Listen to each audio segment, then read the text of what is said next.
আসসালামু আলাইকুম, সবাইকে শুভেচ্ছা জানাচ্ছি। মাসুম মাহবুব দেখছেন ওপেন দ্য ইউটিউব চ্যানেল এবং মাসুম মাহবুব ফেসবুক পেজ। পৃথিবীর যেই প্রান্ত থেকে যারা দেখছেন সবার জন্য শুভকামনা। সিঙ্গাপুর থেকে এক ভাই কমেন্ট করেছেন, 5 বছর ধরে তিনি আমার ভিডিও দেখছেন। কি নাম, জাকির নাকি? ওকে দর্শক, আজকের গুরুত্বপূর্ণ খবর কি কি সংক্ষেপে আগে শিরোনামটা বলছি আপনাদের। সিলেটের গোয়াইনঘাটে ভারতের বিএসএফ এর বিরুদ্ধে একটা বড়সড় শক্ত জবাব দিয়েছে বাংলাদেশের বর্ডার গার্ড, বিডিআর বা বিজিবি যেটাকে আমরা বলি। পাশাপাশি কাল রাতে ইরানে আক্রমণ করতে গিয়েও হঠাৎ কিসের ভয়ে ট্রাম্প পিছু হটল। পাশাপাশি ইরান বলছে, মার্কিন যুক্তরাষ্ট্রের সেনাবাহিনী সদর দপ্তর পেন্টাগন বলছে ইরান এমন কিছু হাতে পেয়েছে যেটা আমেরিকার জন্য বড় টেনশন। অন্যদিকে রাশিয়ার প্রেসিডেন্ট ভ্লাদিমির পুতিন একটা শক্ত জবাব দিয়েছে ইরানের পক্ষ নিয়ে। সেই জবাবটি কি ছিল সেটিও জানাবো। দর্শক, আশা করি সবাই শুনতে এবং দেখতে পাচ্ছেন। প্রথম যে খবর দিয়ে শুরু করতে চাই, সিলেট। শেখ হাসিনা দেশ ছাড়ার পর, শ্বশুর বাড়ি যাওয়ার পর প্রথম আমরা দেখলাম যে আমাদের সীমান্তরক্ষী বাহিনী, বিডিআর বা বিজিবি যেটা বলি আমরা, তারা ভারতীয় সীমান্তরক্ষী বাহিনীর বিরুদ্ধে একটা শক্ত জবাব দিয়েছে। এতদিন বাংলাদেশ সীমান্ত থেকে তাদের লাশটা পতাকা বৈঠকের মাধ্যমে বুঝে নিত, প্রতিবাদ তো দূরের কথা, কখনো কখনো লাশ ফেরতও পেত না। সেই বাংলাদেশ আবারও জবাব দিয়েছে। খবরে বলা হয়েছে যে সিলেটের গোয়াইনঘাট উপজেলার সোনারহাট একটি অঞ্চল, সীমান্ত এলাকা, সেখানে হঠাৎ করে শুভেন্দু অধিকারীর কি বলবো আত্মীয় স্বজনরা, মানে তিনি তো পশ্চিম বাংলায় এখন মুখ্যমন্ত্রী, তিনি সীমান্তে কাঁটাতার যেমন বসানোর কাজ শুরু করেছেন, পাশাপাশি উত্তেজনা ছড়াচ্ছেন, বাংলাদেশ নিয়ে বিষোদ্গার করছেন, নানান রকম ঘৃণা ছড়াচ্ছেন। সেই ব্যক্তি আসার পর এই উত্তেজনাটা তৈরি হয়েছে। তো বলা হয়েছে যে সোনারহাট সীমান্ত এলাকায় হঠাৎ করে ভারতীয় সীমান্তরক্ষী বাহিনী বাংলাদেশকে টার্গেট করে গুলি চালায় এবং বাংলাদেশ কিছুক্ষণ পর তাদের পাল্টা জবাব দিলে তারা ভয়ে থেমে যায়। 48 ব্যাটালিয়ন, অর্থাৎ যারা এই কাজটি করেছে তাদের দায়িত্বশীলরা বলছেন যে বাংলাদেশ ভারতকে পাল্টা জবাব দেওয়ার পর আক্রমণ একটা পর্যায়ে থেমে যায়।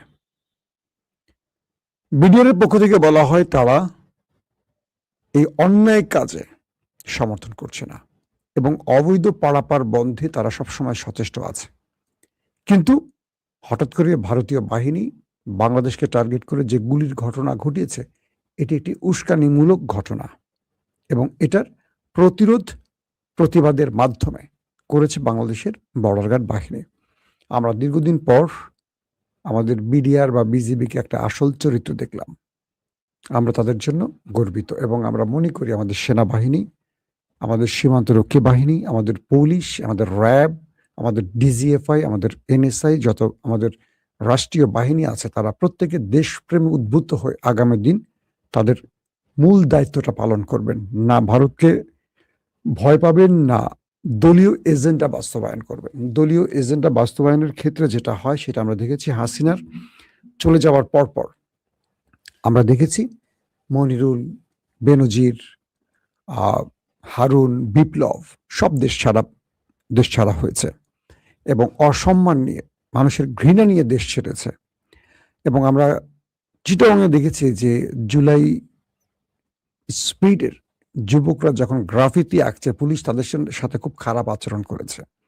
এবং আমরা এটিও দেখেছি যে অনেক নারীদেরকে পুরুষ পুলিশ গায়ে হাত দিয়েছে। খুবই লজ্জাজনক। এটা আওয়ামী লীগের চরিত্র। এটা তারেক রহমান সরকারে বসে যে পুলিশরা করেছে, আশা করি তাদের বিরুদ্ধে আইনত ব্যবস্থা নেওয়া হবে, কারণ এটি বিএনপির সরকারকে একটা ভয়ঙ্কর কি বলবো জনরোষে ফেলতে গোপন থেকে কেউ করছে। সবচেয়ে দুঃখজনক ব্যাপার হলো চিটাগংয়ে যিনি এখন মেয়র হিসাবে আছেন, অবৈধ একজন মেয়র। অদ্ভুত লাগে না? শেখ হাসিনার নির্বাচনগুলো সব অবৈধ হয়েছে বিএনপি বলছে, কিন্তু তার নির্বাচনটা কি করে বৈধ হয়? এবং আমরা একটা সময় দেখছি অন্তর্বর্তীকালীন সরকারকে অনেকে সহ্য করতে পারতো না, কিন্তু এখন প্রত্যেকটা উপজেলা, আমরা দেখছি প্রত্যেকটা জেলা পরিষদ, সিটি কর্পোরেশনে বসে পড়ছে রাষ্ট্রীয় মানে কি দলীয় ব্যক্তিরা। এটা কোনো রাষ্ট্রীয় সিস্টেমে চলে কিনা আমি জানি না। এই সিস্টেমগুলো বিএনপিকে বড়জনক মানে বড় রকম প্রশ্নবিদ্ধ করবে। আগামী দিনগুলোতে বিএনপির অনেক কথা বলার জায়গা বন্ধ করে দেবে। বিএনপি 15টা বছর যে রাজনীতিটা করেছিল, কেন যেন মনে হয় হঠাৎ করে সেটাকে ধ্বংস করার জন্য কেউ উঠে পড়ে লেগেছে। তাই পুলিশ প্রশাসনকে বলবো, যারা চট্টগ্রাম এই কাজ করেছে তাদের বিরুদ্ধে যেন ব্যবস্থা নেয় আমাদের রাষ্ট্র, নতুবা আমরা মনে করব বিএনপি ক্ষমতায় বসে জুলাই স্পিরিট থেকে দূরে সরে যাচ্ছে। দর্শক, আসি আপনাদের জন্য আমাদের আসল খবরে। অনেকে বাংলাদেশের খবর চান, অনেকে চান না। তো এখন যে খবরটি হলো, কাল রাতে মার্কিন যুক্তরাষ্ট্র এবং তার মিত্র ইসরায়েল ইরানে হামলার জন্য প্রস্তুতি নিচ্ছিল। পেন্টাগনকে গ্রিন সিগন্যাল দিয়েছিল ডোনাল্ড ট্রাম্প। এরপর হঠাৎ করে ডোনাল্ড ট্রাম্প তার অ্যাকাউন্টে জানিয়েছেন যে 3টি দেশের অনুরোধে তিনি ইরানের হামলা 2-3 দিনের জন্য স্থগিত করেছেন। এই 3টি দেশ কারা? সৌদি আরব, কাতার, আরব আমিরাত। বলা হচ্ছে এই 3টি দেশ তাকে অনুরোধ করেছে যেন ইরানে হামলা না করে আলোচনার টেবিলে আবারও বসা হয়। তাই ট্রাম্প 2-3 দিনের জন্য এই যুদ্ধটা বন্ধ করে দিয়েছে। এটি যে হয়েছে তা সত্য, মিথ্যে নয়। কিন্তু ট্রাম্প এই কারণে যুদ্ধ 2-3 দিনের জন্য পিছিয়েছেন, এটা আসল সত্য নয়। নিউ ইয়র্ক টাইমসের যে একটা দুর্দান্ত প্রতিবেদন পড়লাম, সেই প্রতিবেদনের ভাষা অনুযায়ী ঘটনা ঘটেছে অন্যটা। কি সেটা? পেন্টাগনের সামরিক কর্তারা ট্রাম্পকে জানিয়েছেন যে ইরানের কাছে এমন প্রতিরক্ষা ব্যবস্থা এসছে যে আমাদের F-35 ইরানে ঢুকলে সেগুলো ভূপাতিত হতে পারে এবং আমাদের পাইলটরা ধরা পড়তে পারে। মিস্টার প্রেসিডেন্ট, আপনি এই বিষয়ে আরেকটু চিন্তা করেন। পেন্টাগন বলছে যে রাশিয়ার সহযোগিতায় ইরান এমন কিছু হাতে পেয়েছে এবং চীনের সহযোগিতায়, যার মাধ্যমে ইরান প্রতিটি বিষয় অবজার্ভ করছে এবং ইরান F-35 এর প্যাটার্ন বুঝে ফেলেছে, যে জন্য দুটোকে তারা ফেলে দিয়েছে। বলা হচ্ছে ইরান যদি কাল রাতে ইরানে ইসরায়েল কিংবা আমেরিকা F-35 পাঠিয়ে বোম্বিং করতে যেত, তারা ফিরে আসার সম্ভাবনা কম ছিল। একটা কারণ। 2 নম্বর কারণ হলো ইরান গালফ কান্ট্রিকে টার্গেট করে ব্যাপক মিসাইল লঞ্চ করে রেখেছে, একদম আপলোড করে রেখেছে, জাস্ট অনুমতি পেলেই ছুটে চলত।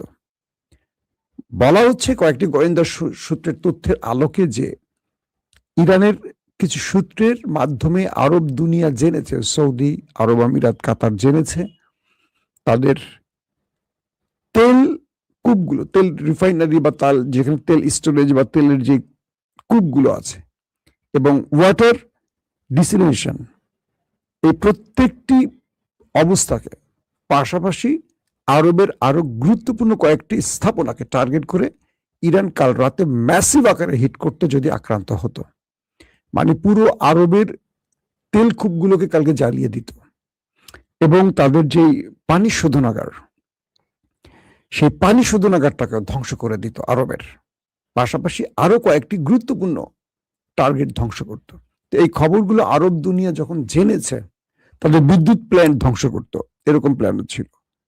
তারা সঙ্গে সঙ্গে ট্রাম্পকে ফোন করে বলেছে যে আপনি এই হামলাটা বন্ধ করেন, প্রয়োজনে আবারও আলোচনায় বসেন, কারণ ইরান আপনার জবাবটা আমাদের পিঠের উপরে দেবে, আর এতে করে আমাদের পুরো রাষ্ট্র ব্যবস্থা অকার্যকর হয়ে পড়বে। আমাদের দেশ বিদ্যুতের উপর চলে, আমরা বেঁচে আছি তেলের উপরে, আমাদের সুপ্রিয় পানি নেই, আমাদের পানি শোধন করে খেতে হয়। আপনার একটা ভুলে আমাদের পিঠে আঘাত পড়বে, আর সেটা আমরা মেনে নিই, আমাদের জাতিকে আমরা কি করব?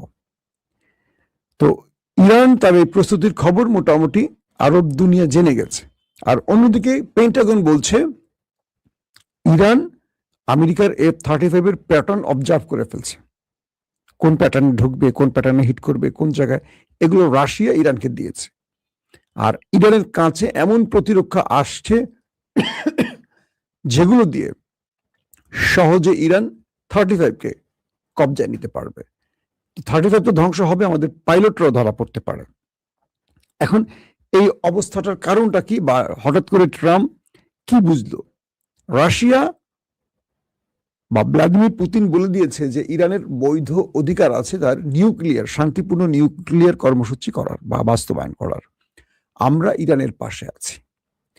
যদি ইরানের উপর কোনো হামলা হয়, আমরা ইরানের পাশে থাকব। তার মানেটাকে, তার মানে হলো রাশিয়া স্পষ্ট আমেরিকাকে বার্তা দিল তারা ইরানের জন্য লড়াইটা করবে। এই লড়াইটা কি সামরিক বাহিনী করবে, না এই লড়াইটা কোনো ইকুইপমেন্ট দিয়ে করবে, না প্রযুক্তি দিয়ে করবে, সেইটাই স্পষ্ট নয়, বাট পাশে দাঁড়াবে। রাশিয়ার এই বক্তব্যে আরব দুনিয়া কিছুটা ভয় পেয়েছে, কারণ রাশিয়া চাইলে অনেক কিছু করতে পারে। আর রাশিয়ার সহযোগিতা যদি পারফেক্টলি ইরান পায়, তাহলে আমেরিকা ইসরায়েলের জন্য অনেক বড় মাথা ব্যথার কারণ হবে। আমেরিকা কিন্তু তার দেশ থেকে উড়ে এসে কয়েক হাজার মাইল পথ পাড়ি দিয়ে এসে ইরানকে আক্রমণ করতে হয়। আর তার যে ঘাঁটিগুলো আছে আরব দুনিয়ার ভেতরে, এগুলো মোটামুটি ধ্বংস হয়ে গেছে। মার্কিন যুক্তরাষ্ট্রের গোয়েন্দা বাহিনীগুলো বলছে যে ইরান এই যুদ্ধ শুরুর পর 40 দিন টানা যেভাবে মুখোমুখি হয়েছে, তারপর যুদ্ধবিরতির বাকি সময়টা তারা নিজেকে এতটা পরিপূর্ণ করেছে, যেটা আমেরিকার নতুন করে আক্রমণ করার পর ইরানকে যে ধ্বংসের পরিকল্পনা এত সহজে বাস্তবায়ন হবে না। তারা বলছে ইরান আরো মজবুত অবস্থায় পৌঁছে গেছে এবং ইরানের আগের অবস্থা থেকে ইরান আরো শক্ত অবস্থায় গেছে, কারণ ইসরায়েল এবং আমেরিকার আক্রমণের পর ইরান তার দুর্বল জায়গাগুলোকে শনাক্ত করেছে, সেগুলোকে পরিপূর্ণভাবে সলিউশন দিয়েছে এবং ইরান তার আক্রমণ ভাগকে এবার অন্যভাবে সাজিয়েছে। পাশাপাশি হরমুজ প্রণালী, মার্কিন জাহাজগুলো যে ওমান সাগরে আছে, এগুলোকে একটা বড় বিপদে ফেলতে পারতো আমেরিকা কালকে আক্রমণ করলে। তো সবকিছু মিলে ট্রাম্প যদিও বলছেন যে আরবের অনুরোধে আমি হামলা বন্ধ করেছি, মূল ঘটনা আরব না, আরব হলো দ্বিতীয় স্টেজের গল্প। মূল ঘটনা হলো ইরানের কালকের প্রস্তুতি। পেন্টাগন ট্রাম্পকে বলার পর ট্রাম্পের গলা শুকিয়ে গেছে, আর এই বিষয়টি ইসরায়েলের ভালো লাগেনি, ইসরায়েল অসন্তুষ্ট হয়েছে। এবং এই খবরও আসলে ইসরায়েল থেকে এবং আমেরিকা থেকে যে ড্রোনগুলো ইরানে প্রবেশ করেছিল ইরানের প্রস্তুতি জানার জন্য, ইরান সেগুলোকে শুট করে ফেলে দিয়েছে। অর্থাৎ এতে করে পেন্টাগন আরো আতঙ্কে পড়ছে। অর্থাৎ যুদ্ধের আগে যে ড্রোনটা পাঠানো হয় ইরানের অবস্থা বোঝার জন্য, সেই ড্রোনগুলো ফেরত আসেনি, সেই ড্রোনগুলোকে ইরান ভূপাতিত করে দিয়েছে। এবং এইরকম কয়েকটি ইস্যু, মানে যুদ্ধের জন্য ইরানের প্রস্তুতি বা প্রতিরক্ষা ব্যবস্থা অ্যাক্টিভ কিনা এগুলো বোঝার জন্য শত্রুপক্ষই কাজগুলো করে। সেই কাজগুলো করেই তারা দেখছে যে ড্রোনই ফেরত আসতে পারেনি, বাকিগুলোর অবস্থা কি হবে। তো এখন এই অবস্থার মধ্যে আমেরিকা তার 35 নিয়ে এখন ভয় পায় ইরানের, যে এগুলো পৃথিবীর নাম্বার 1 যুদ্ধ বিমান F-35, স্টিলথ প্রযুক্তির 5ম প্রজন্মের। তো সেই বিমান ইরানে ঢুকে ফিরতে পারবে কিনা এই টেনশন তাদের তৈরি হয়েছে। এখন আসলে কি হতে যাচ্ছে? আবারও আলোচনার কথা উঠছে। ট্রাম্প প্রতিদিনই যুদ্ধের ঘোষণা দিচ্ছেন, আবার পিছু হচ্ছেন, কারো না কারোর নামে পিছু হচ্ছেন। আগে ট্রাম্প পিছু হতেন পাকিস্তানের নাম করে, এবং কালকেও নাকি পাকিস্তান অনুরোধ করেছে আবারও আলোচনা বসেন, 14টি ইস্যুতে ইরান আলোচনা করতে রাজি আছে, ব্লা ব্লা ব্লা। ইরানের পক্ষ থেকে বলা হয়েছে, মানে ইরানের স্পিকার বা পররাষ্ট্রমন্ত্রী লেভেল থেকে বলা হয়েছে যে ইরানি জাতি তার মানচিত্র বা তার সম্পদ বা তার অস্তিত্বে কাউকে হাত দিতে দেবে না। ইরান যে বিষয়গুলো নিয়ে কথা বলেছে, যে প্রস্তাবগুলো পাঠিয়েছে, তার বিষয় ইরান কোথাও এক তিল ছাড় দেবে না। এবং এটিও বলা হয়েছে যে ট্রাম্প বলছে যে আমাদের সাথে ইরানের একটি ভালো আলোচনা হচ্ছে, আশা করা যায় একটা সমাধান হবে এবং যুদ্ধ ছাড়াই সমাধান হবে, এবং এটি আমি চাই। এটা কে বলছে? ট্রাম্প। তো এটার সঙ্গে ইরান বলছে যে আলোচনার অর্থ আত্মসমর্পণ নয়, অর্থাৎ আমরা আমাদের বন্ধু রাষ্ট্রদের মাধ্যমে যে আলোচনায় বসতে চাচ্ছি এটা আত্মসমর্পণ নয়। যদি আমেরিকা মনে করে যে আমরা দুর্বল হচ্ছি, তাদের আমন্ত্রণে বসতে যাচ্ছি, এই বসার দাওয়াতটা আবার আমেরিকায় দিচ্ছে, ইরান দেয় নাই, এটা তাদের ভুল ধারণা। ইরান তার শর্তে অটুট আছে, অটুট থাকবে। তো এই পরিস্থিতিতে একটা বিষয় স্পষ্ট হয়েছে, ডোনাল্ড ট্রাম্প যে কথাটি বলছেন যে আলোচনা মোটামুটি ফলপ্রসূ চলছে ব্যাকগ্রাউন্ডে, এবং তিনি আশা করছেন এই আলোচনার কারণে যুদ্ধ নাও করতে হতে পারে, যুদ্ধ ছাড়াই আলোচনাটার একটা কাঙ্ক্ষিত লক্ষ্যে পৌঁছবে। কিন্তু ইসরায়েল মানবে না, যুদ্ধটা হবে ধারণা করা যাচ্ছে, এবং শেষ পর্যন্ত এই যুদ্ধে আরো অনেকে জড়িয়ে পড়বে। আরব তো জড়াবেই, পাশাপাশি রাশিয়া চীনেরও জড়িয়ে পড়ার সম্ভাবনা অনেক বেশি থাকবে। বাট ট্রাম্প যে আবারও পিছিয়ে এলো, এটা নিয়ে আবার মার্কিন যুক্তরাষ্ট্রের ভিতরে আলোচনা চলছে। ট্রাম্প তো সরাসরি বলছে BBC corrupted, sorry CNN corrupted, Washington post 2 নম্বর।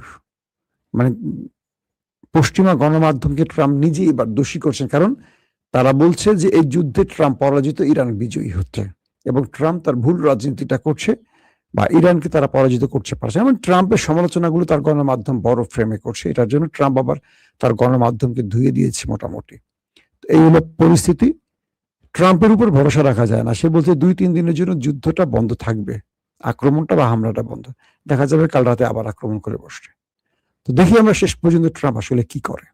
প্রত্যেকে ভালো থাকবেন। আল্লাহ হাফেজ।